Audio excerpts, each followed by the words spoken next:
Good afternoon. In compliance with the Open Meetings Act, Texas Government Code, Chapter 551, I call this meeting of the Manor Independent School District to order on September 15, 2025 Thank you. Let the record show that a quorum is present. This meeting has been duly called and notices of this meeting have been posted in accordance with the Open Meetings Act. The board now will adjourn into executive session at 5:01 p.m. pursuant to the following sections of the Texas Opens Meeting Act: 551.071, 551.072, 551.074, 551.076, and 551.129.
You don't have to move over here tonight? Do you need help moving your stuff? All right.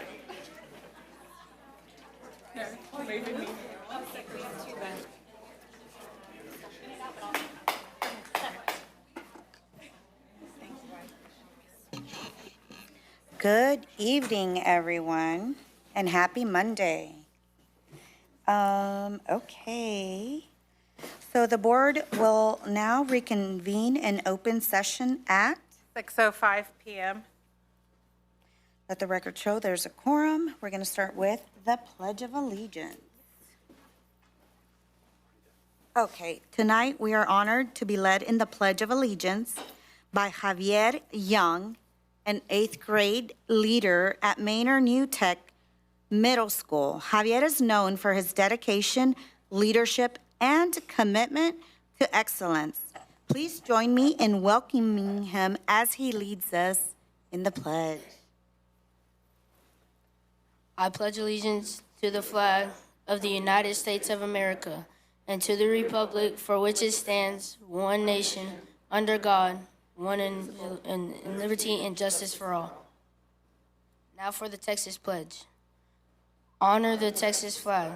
I pledge allegiance to the Texas, one state, under God, one and indivisible. Thank you so much. Thank you, Javier, once again. All right, we're going to move on to the vision and mission statement. Can Mr. Patrick Patterson, vision or mission? Sure, I'll do the vision.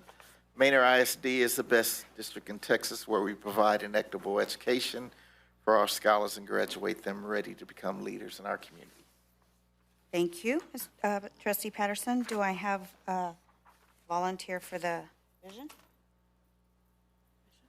Dr. Thomas, go ahead.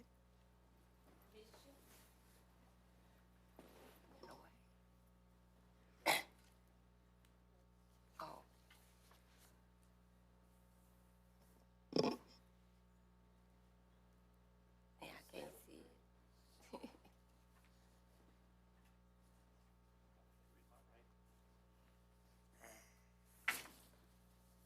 Our mission is, that's it. Okay. Is to collectively, as a community, Manor ISD provides equitable resources, safe learning environment, and high-quality educational services for all scholars to successfully achieve and reach their full potential. Thank you, Dr. Thomas. All right, we're going to move on to 6.1, recognition. Staff of the month, Maritza. In my, yeah, So Team of 8, welcome back for another school year, or next month, or this first month that we're recognizing our staff. Our staff recognitions, of course, honor our amazing teachers and staff members at all of our campuses who do amazing things for our students each day, nominated by their principals each month. So for those who are here today, once we call your name, if you could walk up to the left over here, and then you'll shake the hands of our board members, but stay right there until the very end, which we'll get a group photo. And then once we take the group photo, you'll head right out those doors for individual photos as well. So let's get started. There we go. So from Blake Manor Elementary, we have Marta Lorante, 5th grade math and science, and Kelly Shores, special education inclusion instructional aid.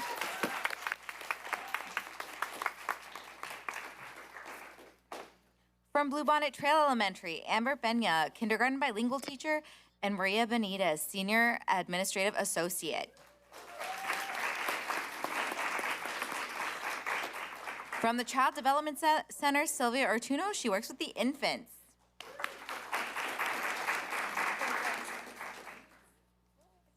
From Decker Elementary School, Eric Hook, pre-K through 5th grade instructional coach, and Moises Rodriguez, an educational associate.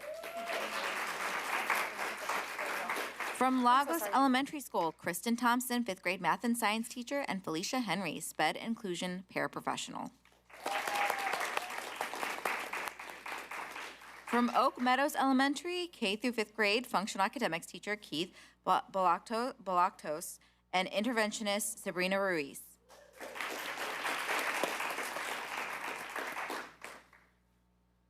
From Presidential Meadows, we have Shantavia Wimby, pre-K teacher, and Brandon Thomas, pre-K educational aide.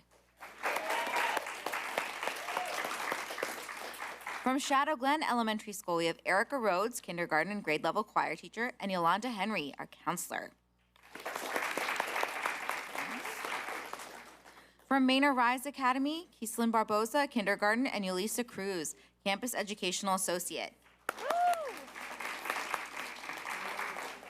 From Decker Middle School, Rayan Estrada, 6th through 8th grade functional academics, and Wanda Johnson, FAC educational associate. From Manor New Tech Middle School, Chase Levi, 6th through 7th grade CTE, and Dianelli Jaramillo, receptionist. From Manor Excel Academy, Linda Hughes, 9th through 12th grade counselor, and Cassandra Stiggers Kavanaugh, campus nurse. From Manor High School, Nathaniel Clark, 9th through 12th grade inclusion coach, and Brandon Ricciardi, safety officer. From Manor New Tech High School, Ralph Reyes, 9th through 12th grade biotechnology, and Alfred Silva, librarian.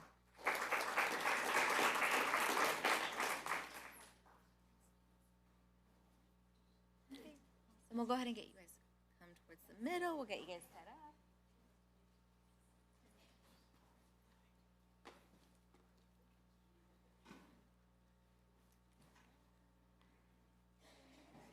Come in a little closer, y'all. That's okay. Yeah. We like each other. Perfect. All right. Ready? 1, 2, 3. Oh, I got more time on. Okay, ready? 1, 2, 3. Just keep smiling. Awesome.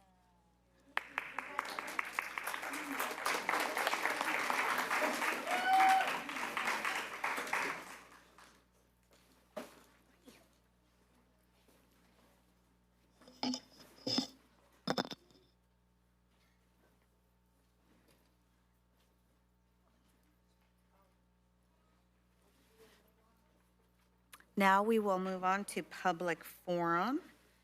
Trustee Rodriguez Barnett, do we have anyone signed up to speak? Yes, we have two, Rachel Pettit and Katrina Bass.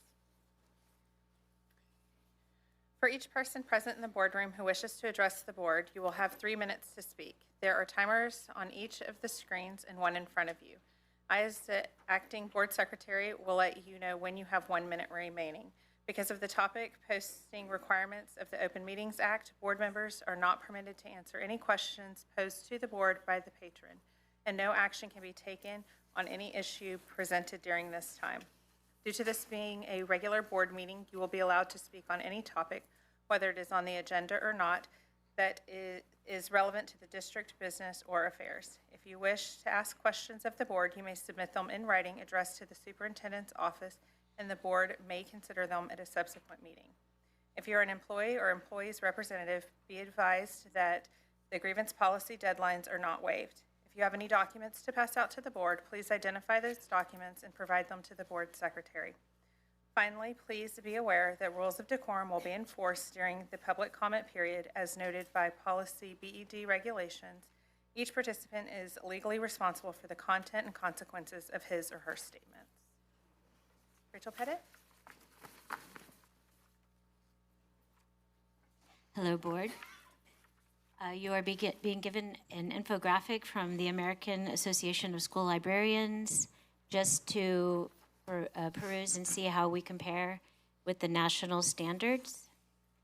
And I am reading a letter compiled by high school librarian, who we haven't had a high school librarian in almost 8 years, Cindy Berarsi Cole, and we are asking you to reevaluate the role of school librarians as educators on the pay scale. Dear Dr. Sormani and the Manor School Board members, you do have this in your email, so if you want to reference it later. I am writing to express my profound concern and disappointment regarding the recent salary adjustments that classify school librarians alongside support staff, a categorization that fundamentally misunderstands and devalues our professional contributions. The proposed 1% raise, while perhaps standard for support roles, is a significant and disheartening indicator that the essential educational work librarians do every day is not being recognized. School librarians are not support staff. We are certified teachers. Our role extends far beyond simply managing and being a clerk of books. We are highly trained educators. We all hold a master's degree or more and have a minimum of 2 years in the classroom teaching experience before we can even become school librarians. We are responsible for designing, delivering instruction that impacts every student in the school from pre-K to high school, and that is more than the 4+ hours a day that the state has mandated. Our daily responsibilities include collaborating with classroom teachers, literacy information 1 specialists. minute remaining. Thank you. Curriculum leaders. To be equated with paraprofessionals and secretaries is an honor. It is an insult also to our extensive training, our experience, and daily teaching that school librarians perform. Just to let you know, I have tenured librarians behind me. Due to the new pay scale, we are all making almost $2,000 less than teachers of our same year, and that is quite insulting. And we have a master's degree, and we work 5 days more, and they have a bachelor's degree. So I want that to be reconsidered. We, as a group, want that to be reconsidered, and we'd love a meeting to talk about that and what the reasoning is. Thank you. Thank you.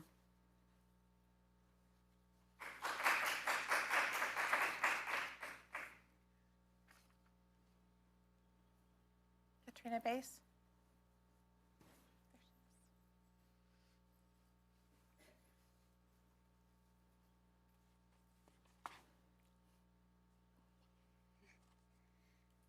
Good evening, Dr. Stamani and members of the board. I stand before you tonight on behalf of elementary school counselors to advocate for our profession, our work, and for equitable pay. I respectfully ask that the counselor compensation plan be reviewed and that raises beyond the 1% staff increase be considered. Counselors are, just like librarians, highly trained professionals. We hold master's degrees. Many of us maintain teaching certifications, and we serve every single student on our campuses, not just a few. We provide Tier 1 instruction, small group Tier 2 supports, and individualized Tier 3 interventions.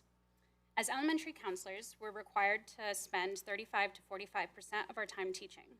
When you include small groups, that number rises to 65 to 85% of our time teaching, well above the instructional hours required for the House Bill 2 teacher raise. We also provide critical crisis support. When a student is in crisis, we step in so teachers can continue teaching. Without counselors, those students would remain in classrooms, unable to learn and disrupting others' opportunities to learn. Yet, our counselor-to-student ratios far exceed recommended levels.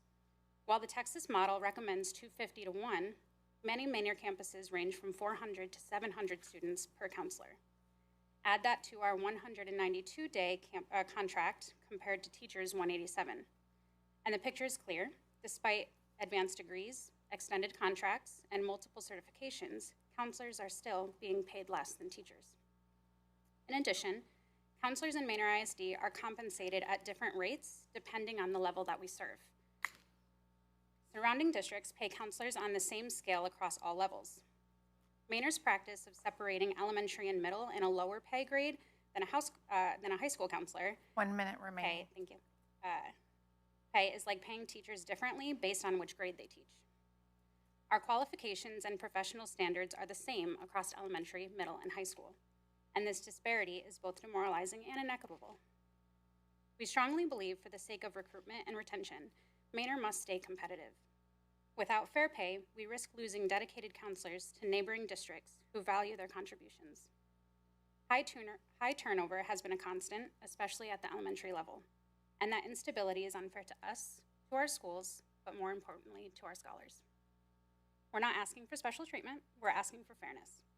Counselors are teachers, responders, and protectors of student learning. Including counselors in equitable compensation affirms the value of our work and strengthens Manor ISD's ability to retain and attract the professionals our students deserve. Thank you. Thank you.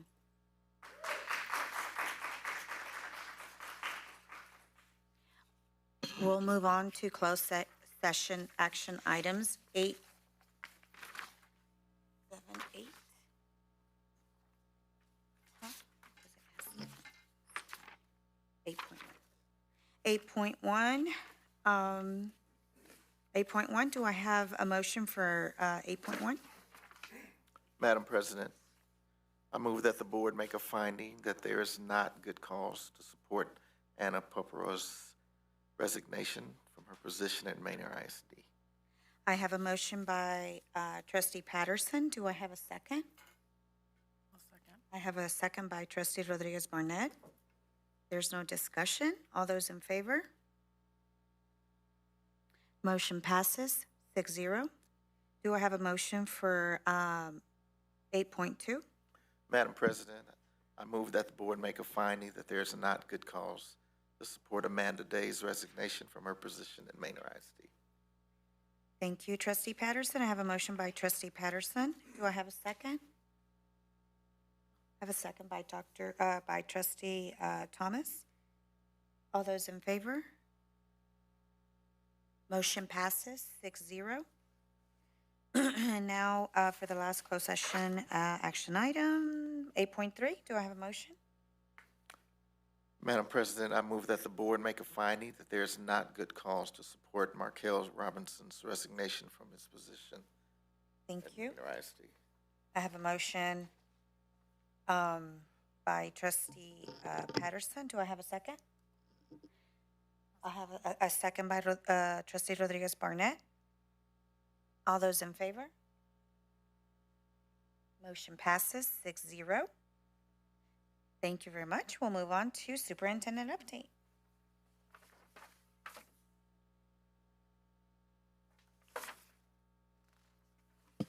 All right, thank you, Team of 8, and we'll start off with our student update, our student safety update.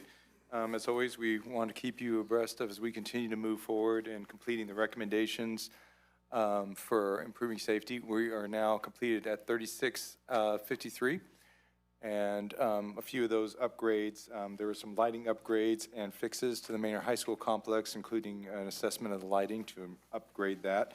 There is some signage that you'll start seeing that's popping up around not just Manor High School, actually, that's popping up all over the district as part of the recommendations that we got, including recommendations from the Texas Education Agency.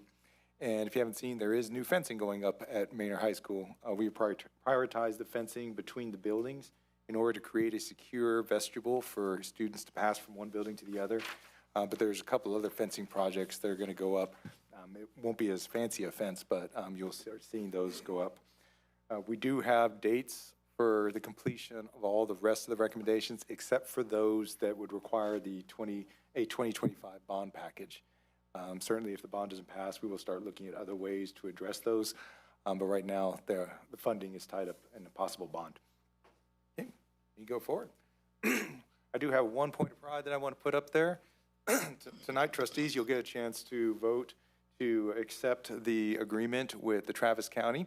On August 26th, Travis County Commissioners Court approved $3.4 million to Manor ISD to provide for after-school programs and summer programs free for our families for the next 2 years.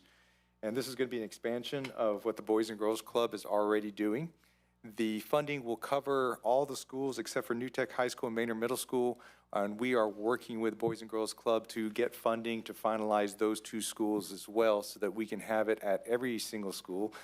Surprise their future, I didn't remember to tell you that ahead of time, but I figured you wouldn't mind it. So, but we will work on that with them and also to get it to New Tech High School. I'm really excited about this because we have a lot of secondary students in particular who are looking for things to do. They're not necessarily in sports, they're not necessarily in fine arts, but they want something to do. And by the way, one of those recommendations that I mentioned, I'll never forget the family that came up to me and said, Dr. Shmai, if you want to do something to help safety in Manor, give something for my kid to do. after school. He doesn't want to be on the soccer team. He doesn't want to do fine arts, but he needs something to do while I'm at work. And so I'm really excited that we were able to do this, and thank you for all the trustees who also helped work with the county, the Commissioner's Court, to make this happen. So good day. And then for everybody out there in TV land, you'll be looking, they are hiring up to expand, and so we're hoping this will be get off no later than January, where you'll start seeing those programs pop up in new places. Thank you. I think that's all I've got for the report for today. Okay, so did you do points of pride already? Yes. Okay, thank you. Information items.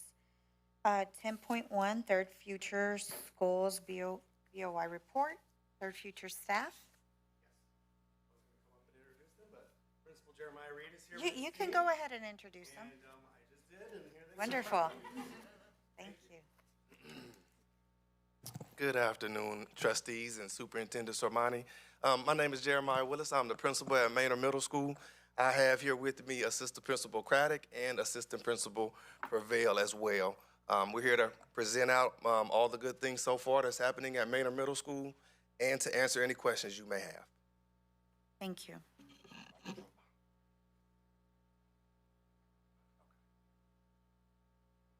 All right. Sorry. So here on the very first slide is just presenting information with regards to our enrollment. Our enrollment is slightly over 437 from the time that we submitted this presentation. I would say that we're probably closer to about 460 now. We are fully staffed at campus, and we have successfully administered our beginning of the year MAP test. That is what we will administer 2 more times throughout the course of the year to measure student academic growth. We are also actively participating in athletics. We are currently participating in football, volleyball, cheer, as well as cross country, all the normal sports that are happening throughout the district. So far, we have had 10 professional development days, and this does include our time that we spent in the summer when we reported back on July 22nd. Right now, our priority is our third future ready characteristics. That is what we are coaching on a daily basis, being very intentional on to ensure that we're providing students with a great first instruction. We have, at this point in the year, conducted 60 spot observations. Those are formal spot observations. That does not include the informal coaching that we are providing on a daily basis. These are just the formal spots that we've conducted thus far. Myself, as well as our admin team, are required to conduct 2 spots per day, which typically adds into around 10 per week. So that's 30 formal spots that we submit. Again, that's not including the informal coaching that we give on a daily basis. We have a question. Yes. From Trustee Rodriguez. So when we were able to walk, y'all, I think we're 2 weeks in. I think it was our first day back.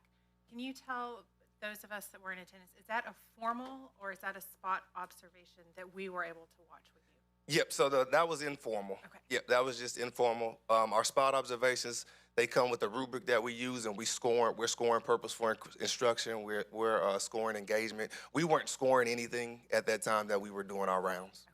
Okay, so you have 2 formals per day, is what you were saying? Okay. Yes, absolutely, yes. Thank you so much for that clarification. Yep. Thank you.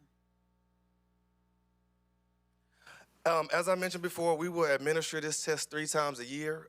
Right now, we've administered our MAP test. That gives us our baseline. That lets us know where kids are currently at. As you guys know, the MAP test, we're able to get those results back in real time. And so we will administer this test again in December. And from there, we'll make the necessary adjustments that's needed, if there are some that's needed, with regards to how students are progressing thus far. So this will measure their beginning of the year to December, so 5 months or so.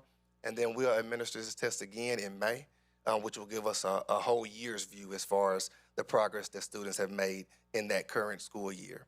So right now, this is just where our students are in red and compared to the national average. And we have it broken down by grade level as well as content.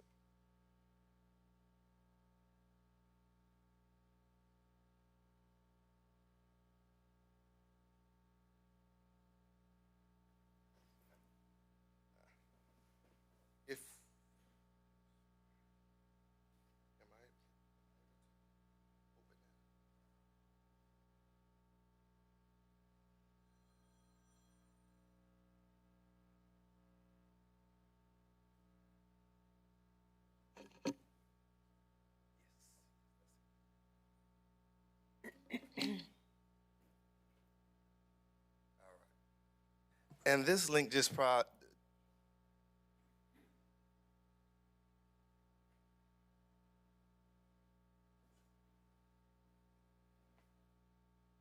While he's working on opening that up,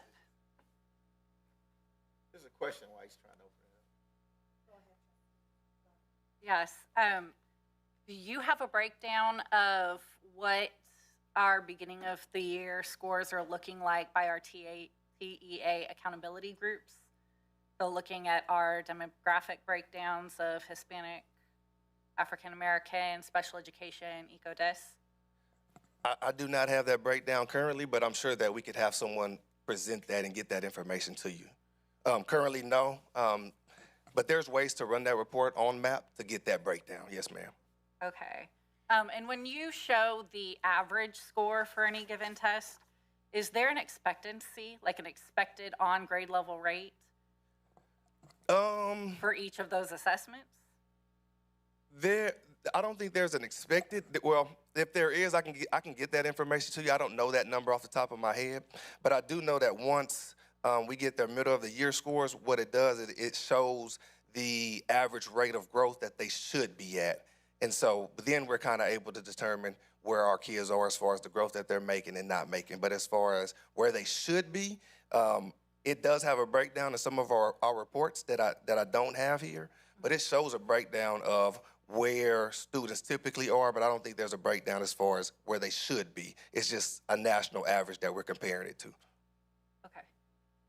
And for the data that is being requested, how soon can we expect that we can have that information? Possibly by the end of this month. I know we have a person that runs those reports for us, so she's well versed in getting that information to you, and I can share that report with you guys. Thank you. Okay. Yes, and I believe that was our last slide. The link, if you click on the link, and it's presented on the screen now. It just gives you a more detailed breakdown of what the kids were assessed on as it pertains to that test. I believe Trustee Patterson has some questions. Well, that BOI, did it scare you? Or was it expected?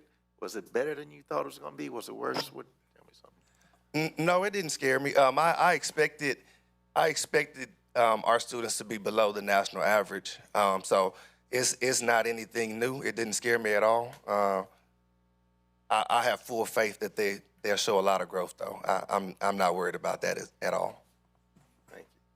Thank you. And may I ask, is there a reason, if I'm reading this right, is there a reason somebody took the Colorado math assessment? So our teachers are not all that well versed in MAP testing, and so we had to assign the test. And we do have campuses in Colorado, and so when we assign the test, all of our schools pop up. So the Colorado schools, the Louisiana schools as well, and they started on the wrong test, so we had to correct it. Okay, but they were able to get, Yes, no ma'am. problem, I get it, it happens. I was wondering, you mentioned that you have all of these athletic programs going on, which I think is fantastic. Is there a way that we can get schedules so we can come out and support our kids? Yes, because we get schedules for all our campuses, so that would be amazing. Absolutely. And that was organized through the district. So the schedules that we received was through the same people that organize all the schedules. But yes, I can make sure that you guys, so our name should already be on the schedules that you all received as far as the district schedule. To their defense, it's published. I've already been to games on their campus. Yes, ma'am. I Okay, did. good. I guess, I know, we're missing a missing piece, but I think we know where it's at. Thank you. Do we have any further questions? One last thing I was curious about, what is your average daily attendance looking like right now?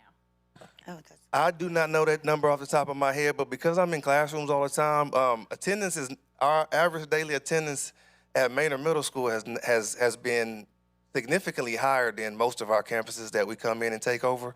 I'm assuming it's because a lot of our students are bus riders, but I would probably say it would be above 90, but I can get that information as well. Actually, Dr. Lowry, I actually know that information. Okay. It is sitting at 95% from the start of the school year, so. So I was right. Thank you. That's just me showing I know your data. And as far as your before and after school program that you have you seen a lot of families taking advantage of that? I feel like that would be really beneficial to the community. No, I haven't. Our building opens every day at 6:30. I'd say we have maybe 10 students there before the buses start rolling in, just slightly after 7, but slightly after 7 when the buses come or when we get the majority of our students. After school programs, because again, a lot of our students are bus riders, we haven't rolled out too many after school programs. Okay. Because students are struggling with transportation as far as getting picked up at 5 as opposed to our normal dismissal time. So it hasn't been quite where we would like it to be, but we're still trying to work on providing them with different things to get involved in. I heard part of the announcement, kids need other activities to participate in. It's not always athletics, so we're working with our teachers and staff to still try to see what student interests are and so that we can roll those things out. Awesome. Thank you. Thank you. Thank you very much. All right, thank you. All right, we're going to move on to information item 10.2, special education presentation. Dr. Christopher Harvey.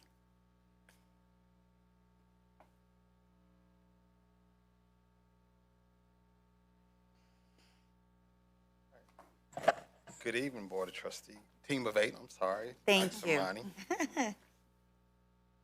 I'm excited to be here tonight because we've been doing a lot of work for a lot of years to look at our special education program and move things in a direction that I think that makes you all happy, makes our families happy, and works towards increasing student achievement.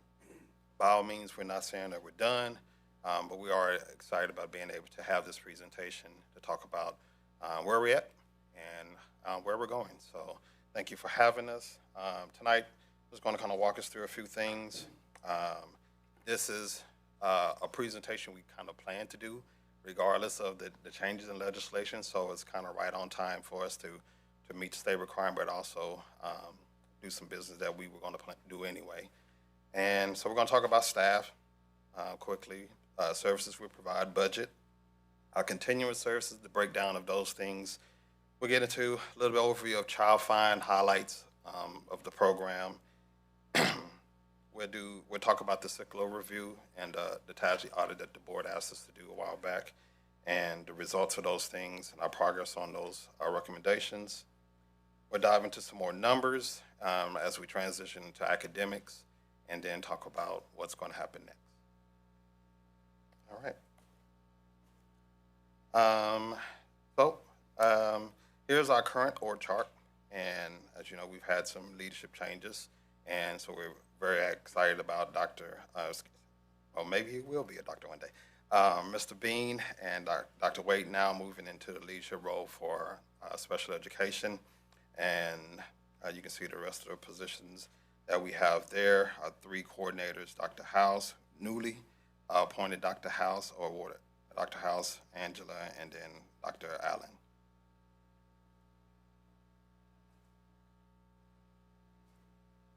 Here you can see a full layout of all the different staff by position in regards to from executive director down to our adaptive PE position to our contractor services, shared services, and independent education evaluation services. Those are all contractor services.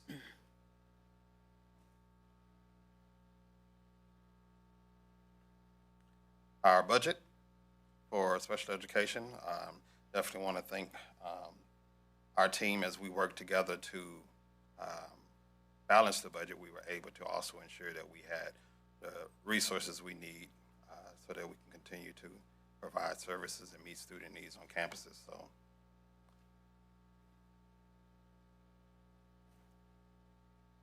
here's our continuum of services. One thing that people always ask, what programs were in our district, and we're providing inclusion and resources at all the campuses, and you can see by every specific campus the additional program sites that we're providing.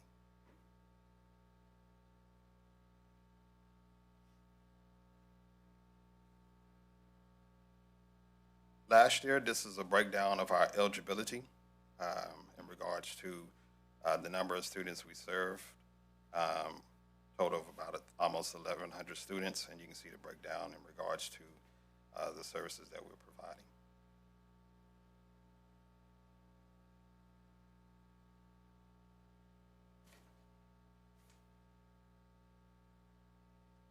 Here's another summary slide in regards to last year, our early childhood intervention numbers and child find.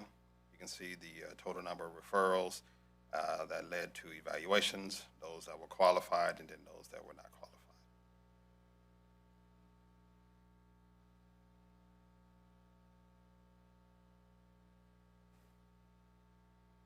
Later on, I'll share another slide that shows you kind of a multi-year evaluation of those and the breakdown with parents' pieces.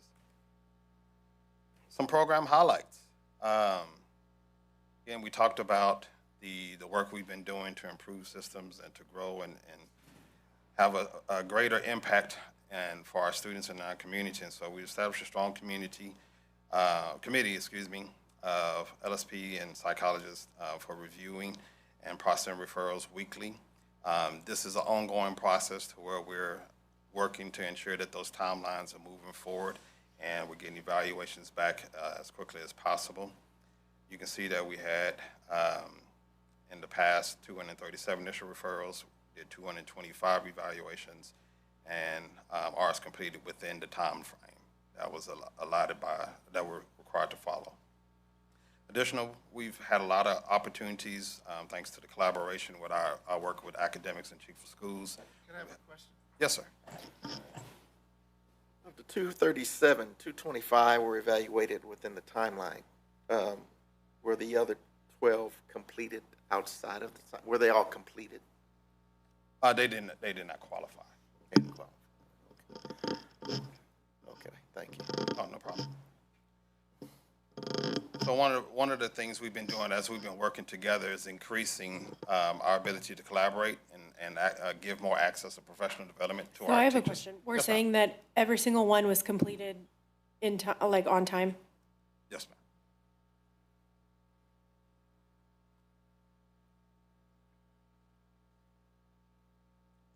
Okay. Good, okay. Yes. So you see the professional development that we're doing, increased access. We're continuing to meet on a regular basis, as previously mentioned in last month, in regards to how we can strategically plan and collaborate and have more targeted interventions between our two divisions. And so we've been getting a lot more timely professional development out during the school year, and we'll continue to work on the same thing this year. And then something we implemented, which is a response into some of the data received back, was weekly photo reviews. We did a lot of that last year, and what that does is it allows us to see kind of the trends and the patterns that we need to work on, and that informs our professional development. It also informs us where the campuses where we need to be more targeted and provide more support. And so that helped a lot last year, and we're continuing that this year.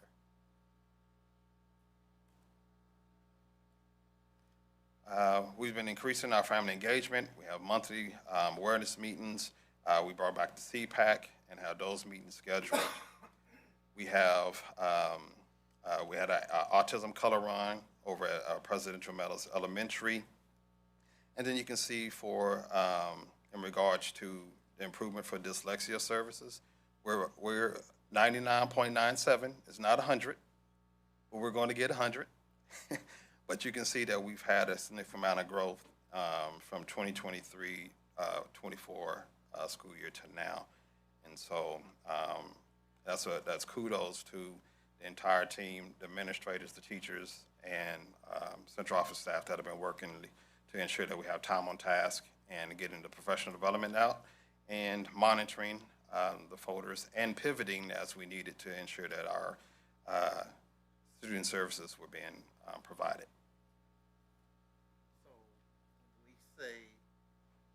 So when we say regularly scheduled CPAC meetings, what is the cadence? I don't have the cadence in front of me. Are they once but a I can get it month, from once Mr. every 2 months? Monthly. Monthly? Yes, sir. Thanks.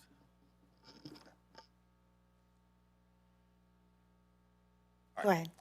So one of the things we'll dive into a little bit later, but we've had corrective action plans, and we've gotten those all successfully submitted to TEA, and all have been removed. Only pending one, but we believe that we've met all the requirements for TEA in that submission.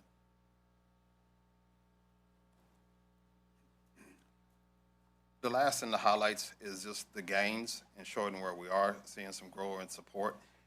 And what I want to do is just kind of show a picture of the last few years where we were at, the dip, and then the increase in these particular areas. So we are finding success in 3 through 8 social studies. We have a constant increase in Algebra 1, biology, U.S. history. So there's some great things that are happening there at the high school in our classes. And then we've had some time and attention on ensuring that we are not dropping students out, whether it be for absences or whatever the reason may be. So those numbers are going down, and we're going to continue to work on increasing in academics and dropping those dropout rates.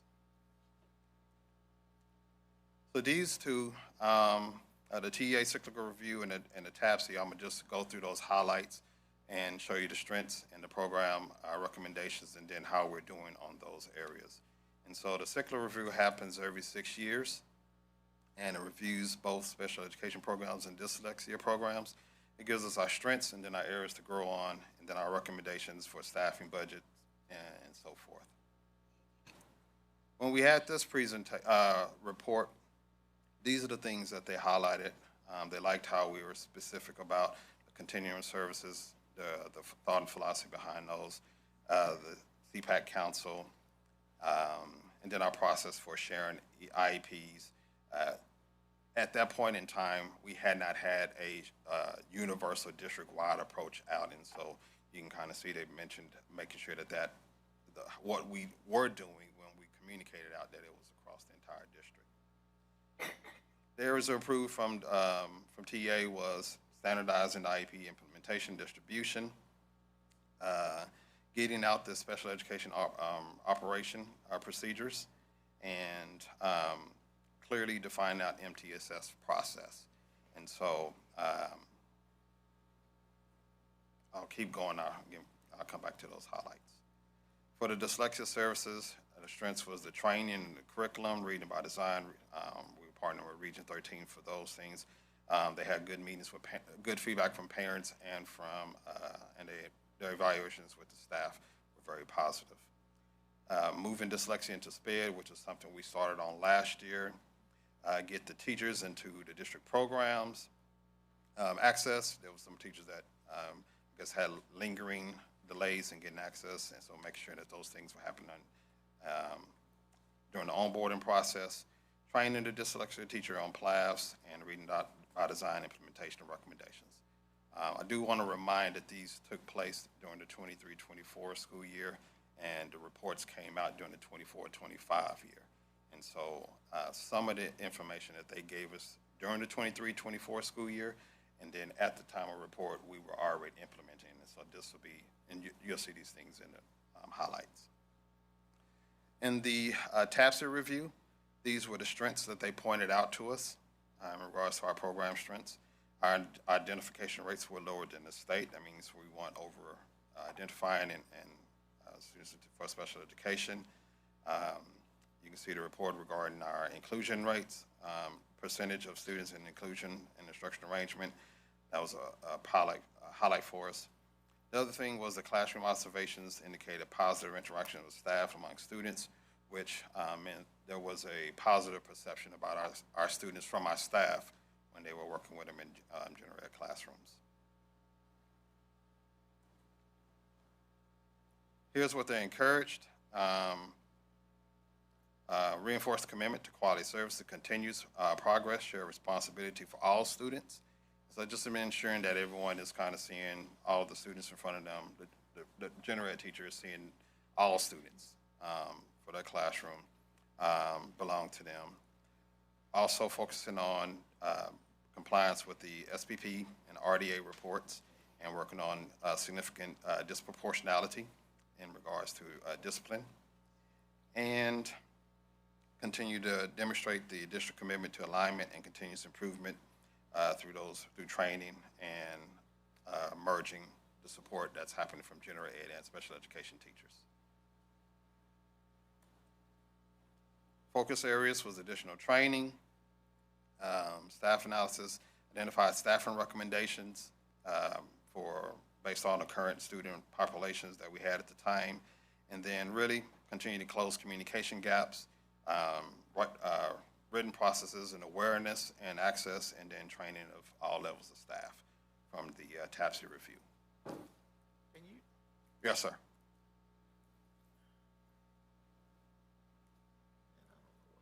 can you tell me, can you give us examples or an example of the major theme of closing communication gaps? What does that actually mean? So I think, well, when we had the conversation with them, there was two things that came to mind. Process, there were sometimes process delays, and that was because of just communication. And so clear lines of communication, people knowing who to contact when they had, when there was a referral request, and just ensuring that certainty across all campuses was the communication gap. So communicating, which is why they leaned in on the processes and the handbooks and the guidelines and ensuring that there was awareness and access to those things. When everyone knows who to call, the timelines and the deadlines, they move efficiently. When people had questions, then they hesitated or they would ask around and it would kind of spin the wheels a little bit and then they would go. And that would kind of cut into our timelines to respond. And so that was the communication, close those communication gaps by ensuring that there was awareness and clarity on who to go to, when to go to, and that everyone's following those timelines. Mm-hmm.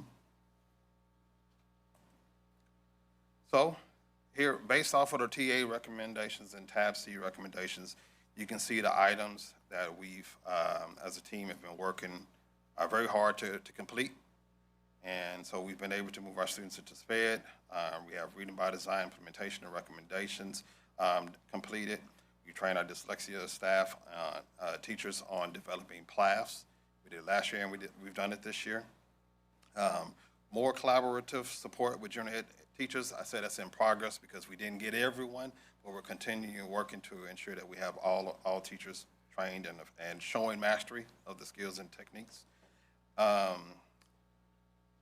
Everyone has access to the software solutions that they need, and then standardized system for IEP implementation. So this is listed in progress, and it's in progress because we actually have a universal system now, and it was communicated out to elementary and the secondaries, and there was training on that. It's in progress because there was a couple of things that we talked about this week and last week that we could tweak to actually make it more efficient. And so I'm not saying that it's the stamp of approval, it's just some things that Mr. Bean and I were talking about how to increase effectiveness. And so they shared some, the coordinators and him shared some things that we could probably turn around and actually have some things out to staff even a lot quicker. So that's why that's in progress on that one. But we actually do have a system that was communicated out to principals and to teachers.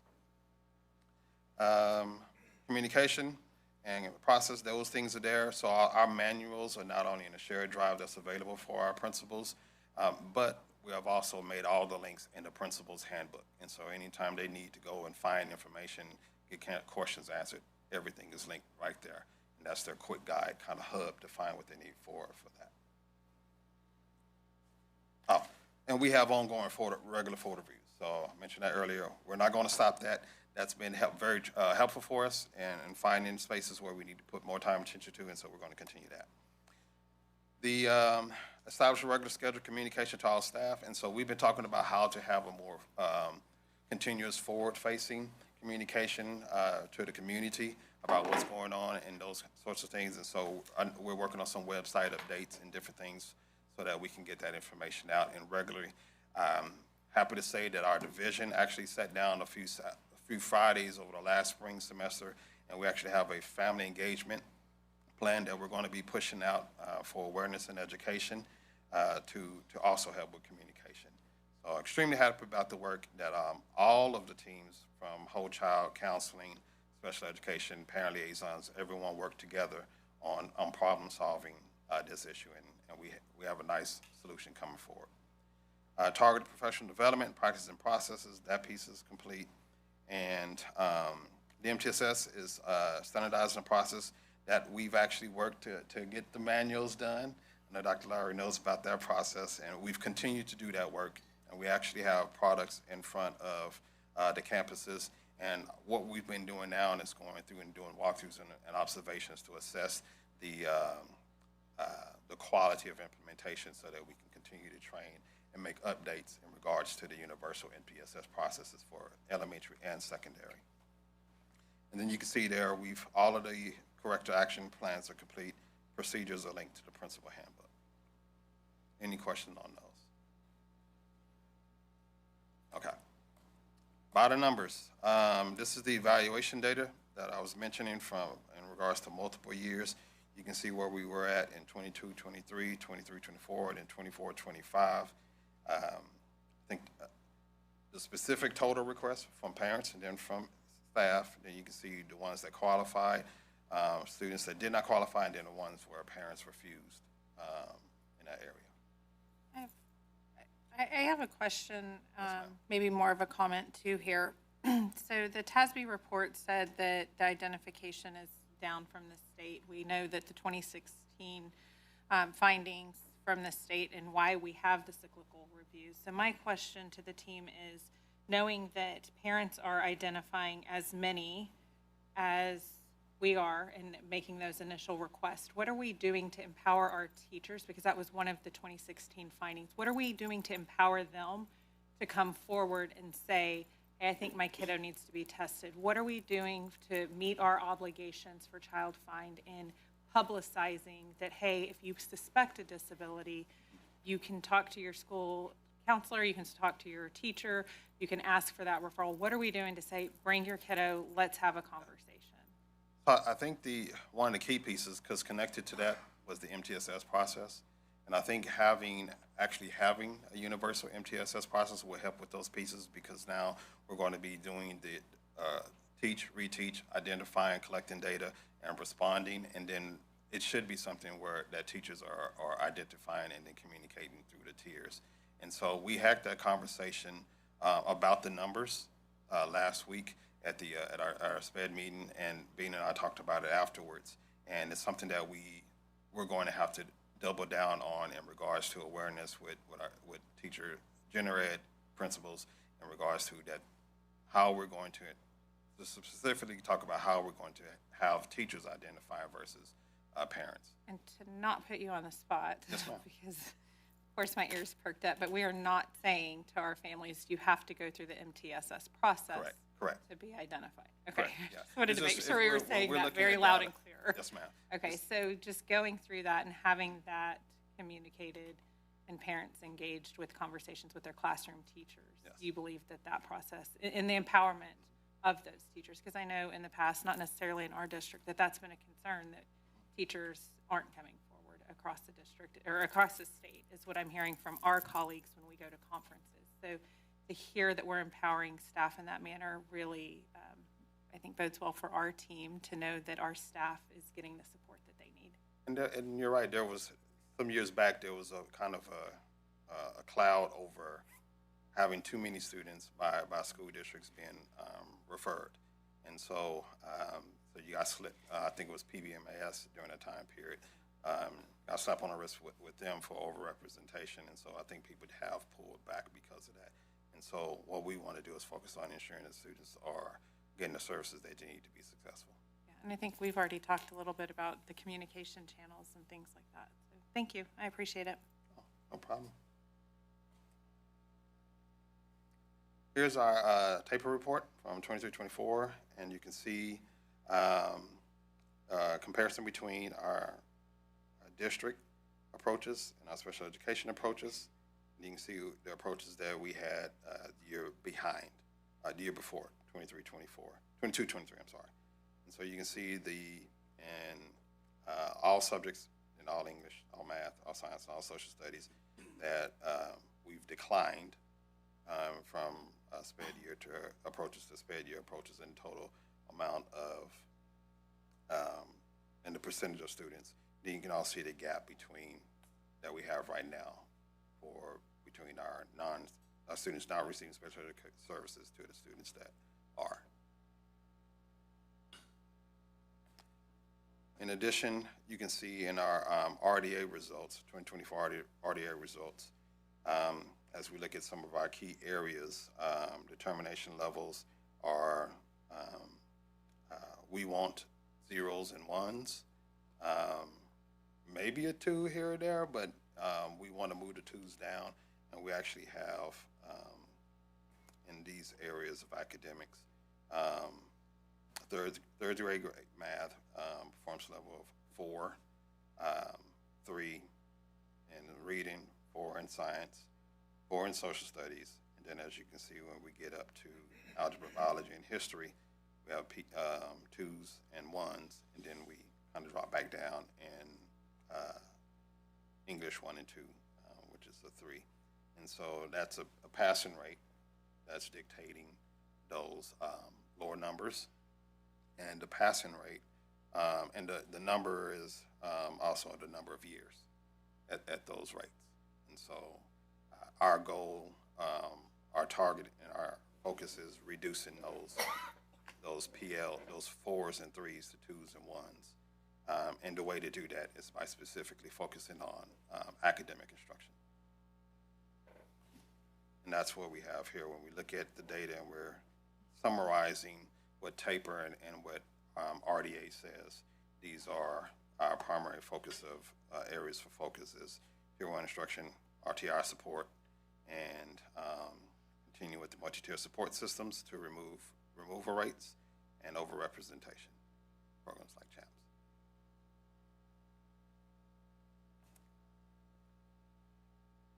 Again, here's some of our strategies. Last month, it was announced in regards to the Instructional Counseling Leaders of Learning. And what that is it's a team of people coming together to look at data and then specific campuses and derive intervention plans and professional development plans simultaneously so that we can go out and have an impact on the campuses. So we're looking at every campus, we're looking at the data, and we're problem solving those issues. The other things that we're doing is continue along with the professional development as the data and the needs come about. Continuing to work with data analysis with the academic office. One of the things we talked about is this practical clinic where we're looking at before school, after school clinics where we're going to provide teacher support and bring in the experts, not only the experts from Central, but finding experts across the district that are doing well at different campuses and bringing them in to support the effort at a particular campus after school. Do you have a Yes, sir. schedule, timeline of how often your staff goes into the actual classrooms? As of now, we do not. Tomorrow is our meeting where we'll be looking at the data to describe that. For my team, for our special team, we keep Tuesdays open so that they can always be on campuses on Tuesdays, and at a minimum. Tuesdays bounce into different campuses, and then they solve problems as needed based off of phone calls from principals or as directed from Central. But all Tuesdays are available for them to be on campuses. And what is the mechanism to know what happened during those visits on Tuesday? On those visits, How would you know what was going on? they report back to me. I mean, what's that mechanism look like? For my director, the communication goes from the case managers to the coordinators and to me, or to Mr. Bain, and then Mr. Bain and I meet twice a month, and then also at the directors meeting. And we have a focus, we have hot topics and those specific things about data and responses from the visits.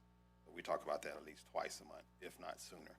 Last 2 weeks, he and I have been together pretty much almost every day, dealing with campus and planning for these interventions. Then I also go to campuses myself. Can I ask Dr. Samani a question related? Can we plug their department into the campus principals and that walk staff so that they have a rubric that's plugged into that system for additional data? Yes, that's part of the plan. In fact, I've even got access to it.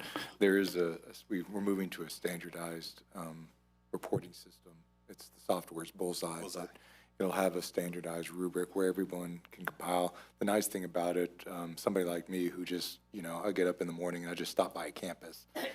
I can actually plug it into any campus I want to now, and it's usable feedback both for the principal because they've seen it and trained on it, and then also for anybody else who wants, like,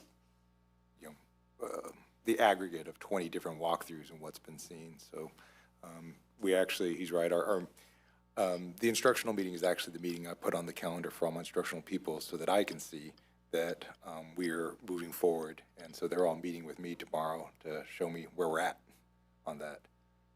So the special ed people are a part of that as well. Thanks.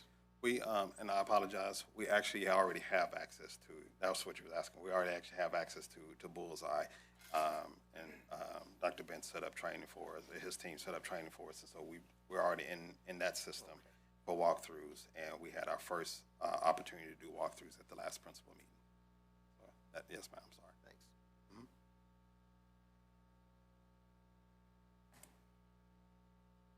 And then last, continue to focus on strengthening our practices in mainstream classroom. That's where the bulk of our studies are. So ensuring that people know how to check for understanding, reteach, and move the needle forward. I just want to take a moment to thank the special ed department, Dr. Harvey and Mr. Bean is here, because we may be just about the first district to actually do their presentation. Like you said, we were already planning on it, so then we just borrowed some stuff from the Region Service Center and put it together. We're not real sure what the rules are, but that's kind of par for the course with the state, and so we just went ahead and did it anyways, and so appreciate you kind of flying blind, and I think we got a couple of questions, Madam President.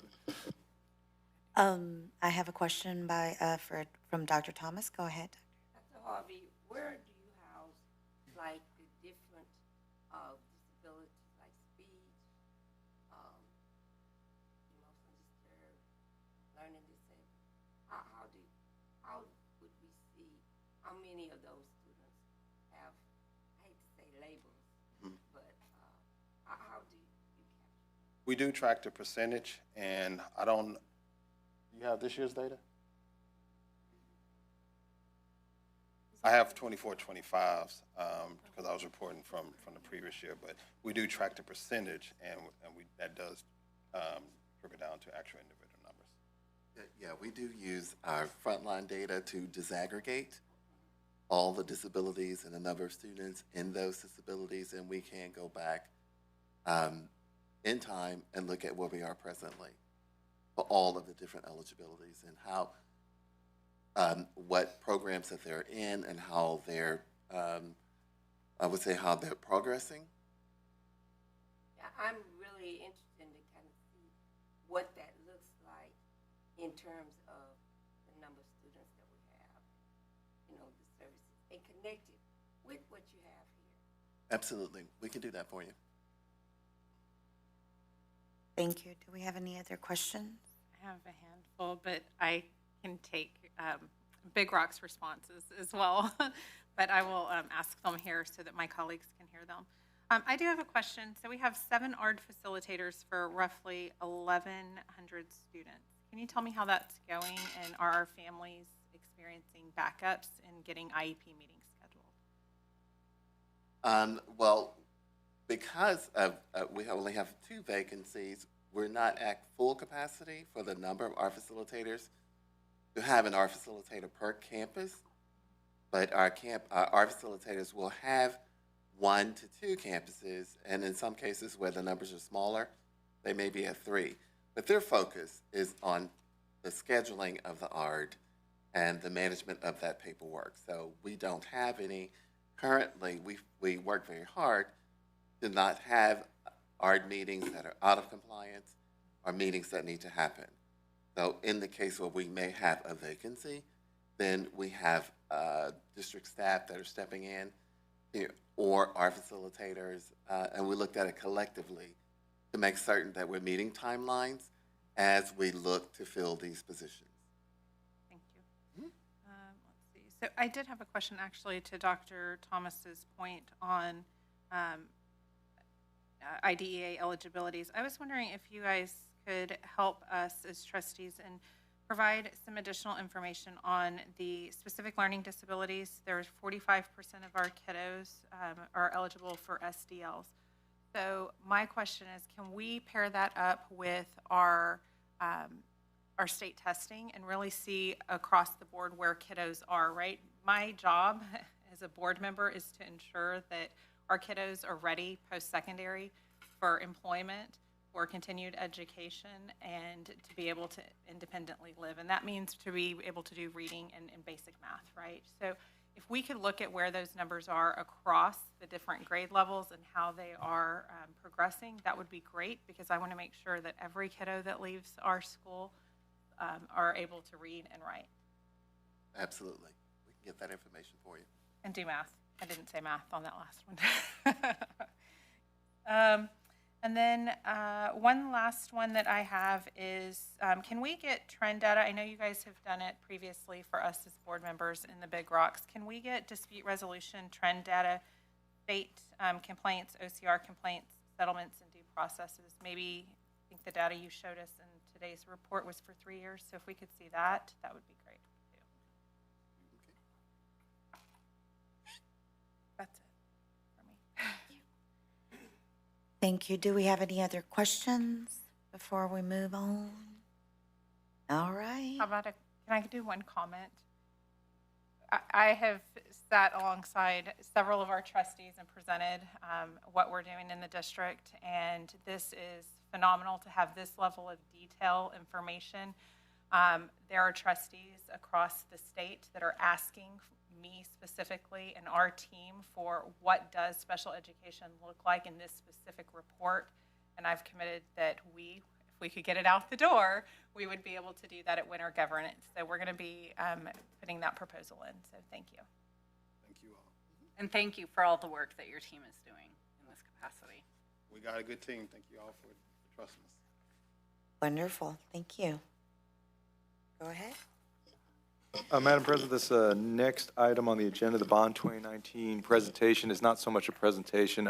We just want to keep updating everyone on how the Bond 2019 closed. Certainly, Mr. Mendez will push us along. If you have any questions, you're welcome to stop him at any point. Otherwise, I know you have all reviewed it ahead of time. So I'll leave it to Mr. Mendez, our Chief of Operations. Scroll us through. We got some pictures. Thank you. Good evening, Team of 8. As Dr. Somani mentioned, I'm here to just give you an overview or recap of our Bond 2019 projects and how the tail end, or what we're doing with the tail end of that project itself. One of the things that we were doing is just the highlights is that we had by year tracking of our projects, and the projects are mixed. They're really the builds, and also they're categorized as deferred maintenance projects like plumbing, electrical, and so forth. As we started out in 2021, those are the statuses as the projects were, and they went in from planning to completion.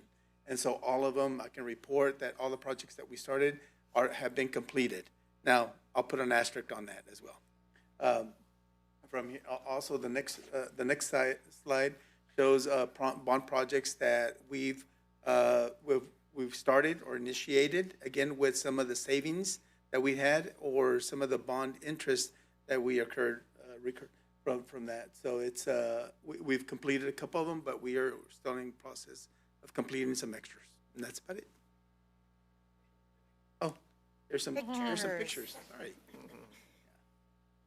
As you know, we're putting up a new fence here at Manor New Tech, and all of it's up. We just had some issues with some hardware, but it was actually shipped to the wrong place. And so that actually took about 2 weeks to get some parts back in. But they're putting that in there as well. And then we did a couple of change orders because there were some gates there that we needed some additional gates on there. So that's about it. And then, of course, there's some other projects here. The roof at Blake Manor, I think I reported that back in, what was it, in February, I think, that we met? And y'all gave me the okay to go ahead and forward with it. So it looks really nice from upstairs, from upstairs, right? So quick. It just felt like yesterday we approved and it's done. Well, here's the real thing. Blake Manor, has it rained yet? Yes, it has. We went out there and Armando's here, and that's one of the first questions I asked Armando. Did you go out there and make sure? And he said he did. And so we did that. Yes, and then of course some other side projects that we have going on. Turf is really nice at Manor High School as well, ninth grade complex. And just real quick, I know I saw on one of the other slides, seatbelts for all the buses. Yes. I know that's a priority and Those we're are getting- cycles that we're going through right Okay. now. We've done some upgrades to some of our buses, but now there's a new Senate bill that came out. I think it's 546, Senate Bill 546 that came out. By 2029, they're requiring all buses to have 3-point seatbelts on there. And so that's that we're gonna have to retrofit all of our buses, and you'll be hearing later on a little bit more about that. Thank you very much. All right, we'll move on. If there's no further questions, did you have a question, Dr. Thomas? When we were done the award that we got. Yes, and the early college high school building received an award, architectural award for design, and so little point of pride there. They were showcasing it in, Yes, at the TexEd Yeah. conference on the display floor, they actually had a big display for the early college high school building. Claycomb were our architects that designed it, Yes. so yes. Yes, it was from Claycomb Architects. There you go. yeah, right. We're proud of it. High school right there. Awesome. Thank you so much. All right, we'll move on to the next information item. Dr. Sarmani, where am I at? Yes, and we have a pinch hitter tonight. Dr. Williams-Hill could not be with us, and so Ms. Sandal Ali, our Executive Director from Human Resources, in her first ever presentation, she's pinch hitting, and so we will turn it over to her. Thanks, Dr. Samani. Hello, everyone. Can y'all hear me okay? I've been told I have a really soft voice, so I need to speak up, so hopefully this helps. Alrighty. I wanted to share a overview of where we are as it relates to this EPM 1.1. So as an overview, our overall annual target each year is to see a decrease in the overall rate of teacher turnover each year. So starting in school year 22 to 23, our turnover was about 40.9%. In that following school year, in 23-24, we were able to shift it about almost half to 25.3. That is a huge win just overall. You also see on the screen here that we actually have two rates for that year. So the 23-24 school year was the first year that HR started to calculate by hand our overall teacher turnover. That sounds like a lot. We do have spreadsheets. There's a way to automate it. But we are off by about 0.04 percentage point. So our goal is to take the taper report and see how come we are off in that amount. For context, we had about over 600 entries that were sent in. That 0.04% accounts for like 2 or 3 of them. So what we will do is the taper report was released to us earlier in August. So we will ensure any of the findings inform how we do the hand calculation for 24-25. For the 24-25 school year, our CPM turnover rate target is 25%. As of July 2025, we are projecting that because we made it a priority to ensure we operated with a budget that was balanced, our turnover rate is going to be about 32.3%. So we're going to be a little bit over what we were hoping for. However, we did want to share that if we had been able to operate at the same budget, we would have had a turnover rate of 22.52%. So right around the target we had been hoping for. And finally, for the 2025-2026 school year, we know that right now that there are two factors that will impact turnover. The first one is going to be our visiting international teachers who are in their fifth year are supposed to return home. And that is about 25 or so of EITs that we will end up not having for the next school year. And then the other piece is HB2. So HB2 that was recently passed states that school districts of innovation are no longer able to hire uncertified teachers through their local certification program.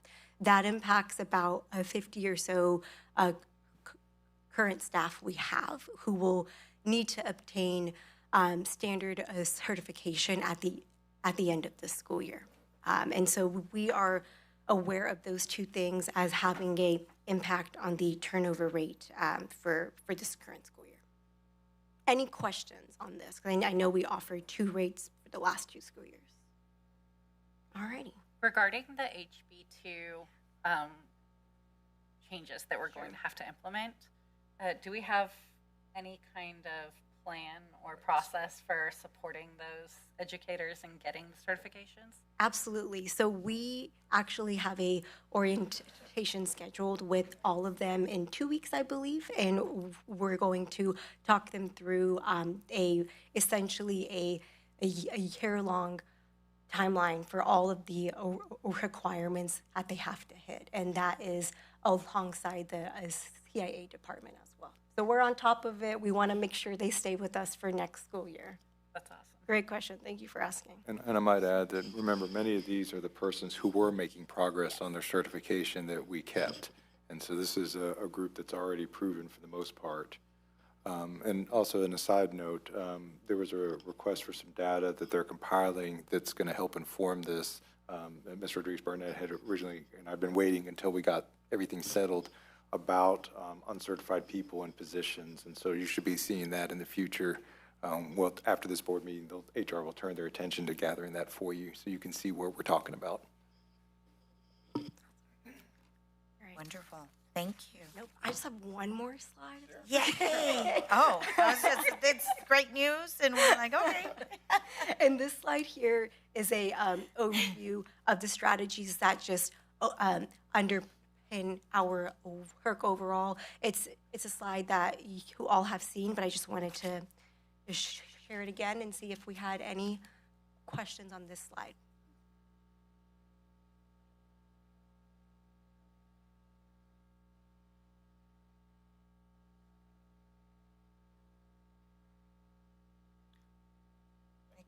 Do we have a question?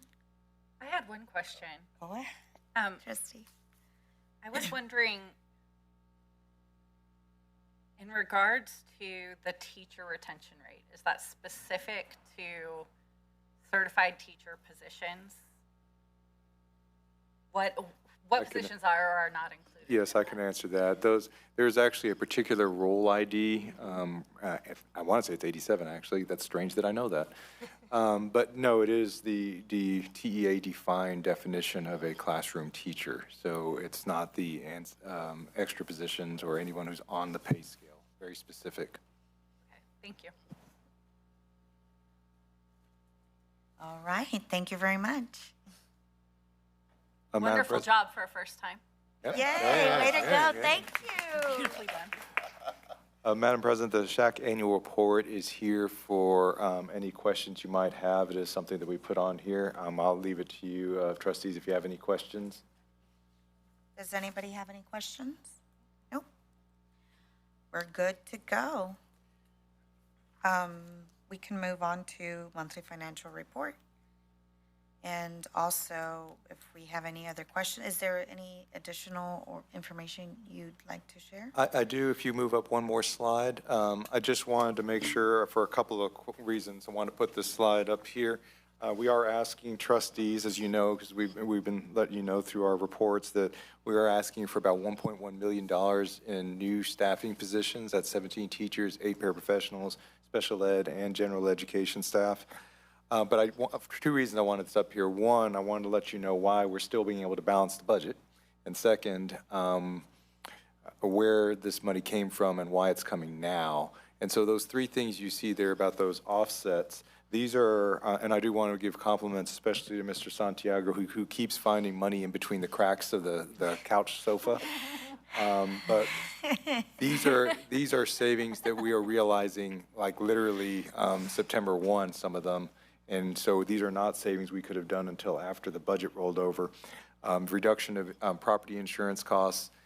Third Future, we had to reserve a certain amount of money to be able to make the payments to Third Future. However, as you heard him, he's up to 460 students, but I believe we budgeted for 550 students, and so that's a reduction in payments we have to them.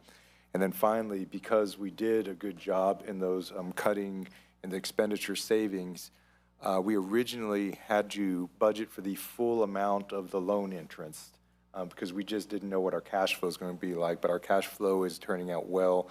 So we know we're going to be able to pay off the loan early. We don't have to keep that interest payments in reserve.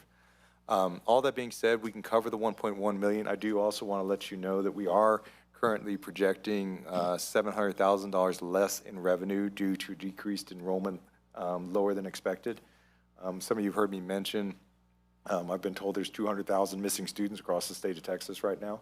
We are impacted as well. But we are still, Mr. Santiago and I are still predicting a balanced budget because of these reductions and some other revenue that we're expecting in the future that as it's actually realized, we will bring forward in the future. But definitely wanted to just make sure everybody knew that we're still balanced and just want to compliment everybody. The reason we're able to stay balanced is because we balanced the budget. And so when you have these fluctuations, it sounds like a lot of money. It is a lot of money, but you're actually talking about less than 1% of your total expenditures and revenue we're talking about, which is hard to believe, but that's true. And we can maneuver with that to keep ourselves balanced, and that's what we're doing.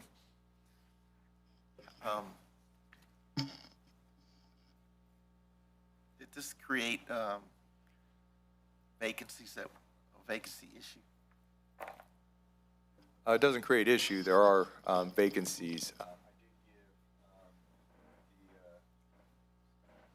I did give the principals permission to get a running start, and so they've already been posting and interviewing pending this board meeting. Obviously, we won't do anything unless we have permission, but once we have that permission, they'll move forward. So I know a lot of principals have people in waiting that they can turn around very quickly.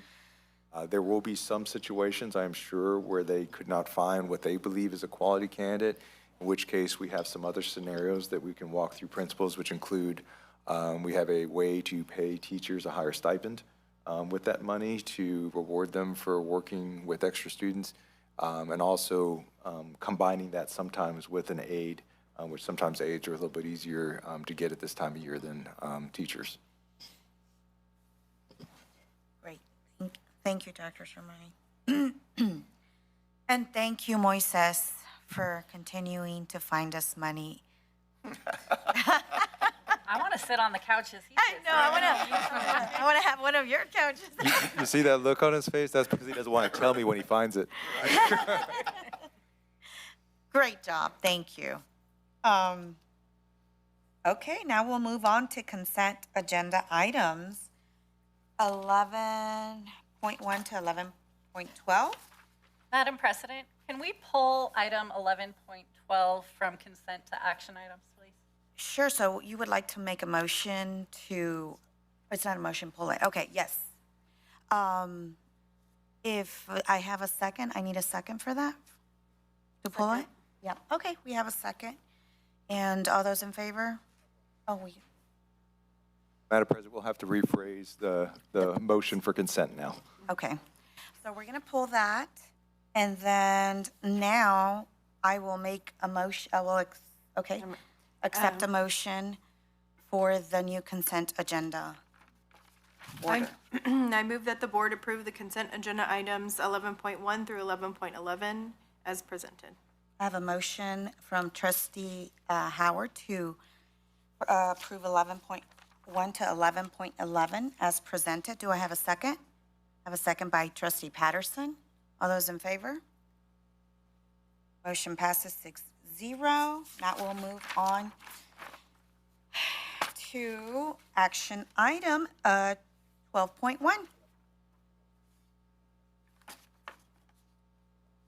Okay, sorry. Now we're going to do 11.12, the action. Go ahead. So just moving it before 12.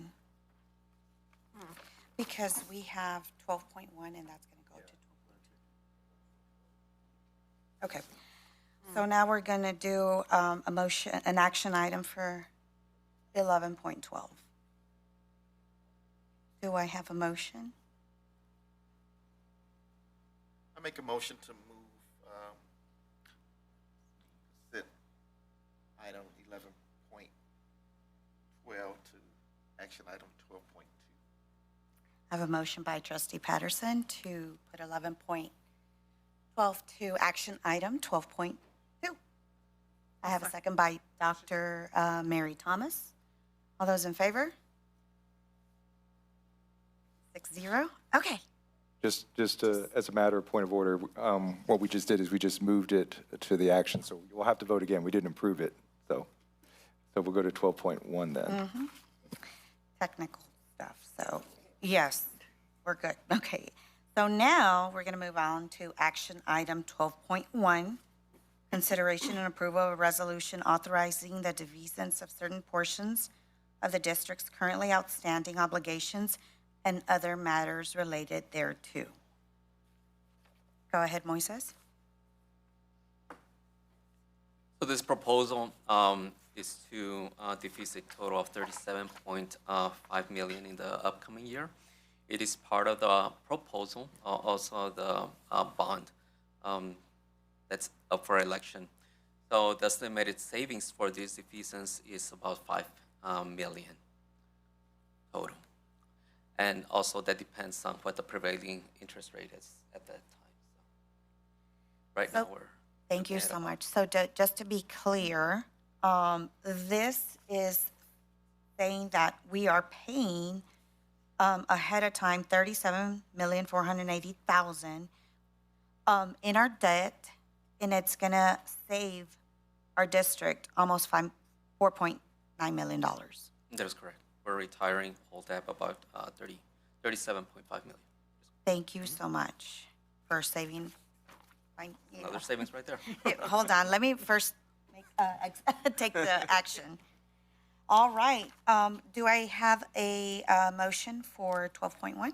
Madam President, I move that the board approve the resolution authorizing the defeasance of certain portions of the district's currently outstanding obligations and other matters related thereto as presented.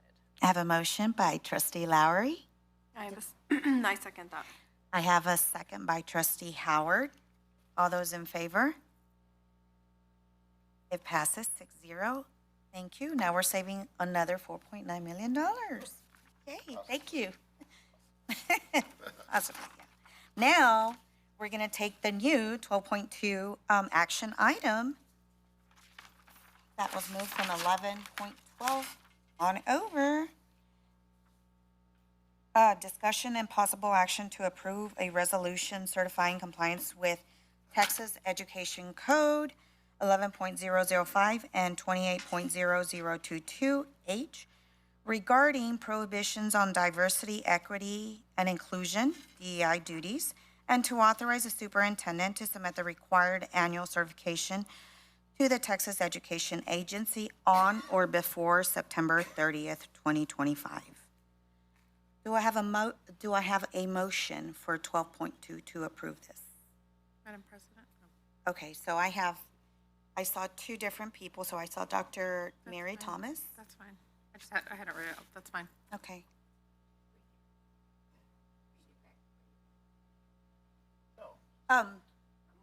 Okay. As presented. Okay, that's good, right? All right, do I have a second? Second. I have a second by trustee Rodriguez Barnett. Do we have any discussion? I'll take the vote. All those in favor, say aye.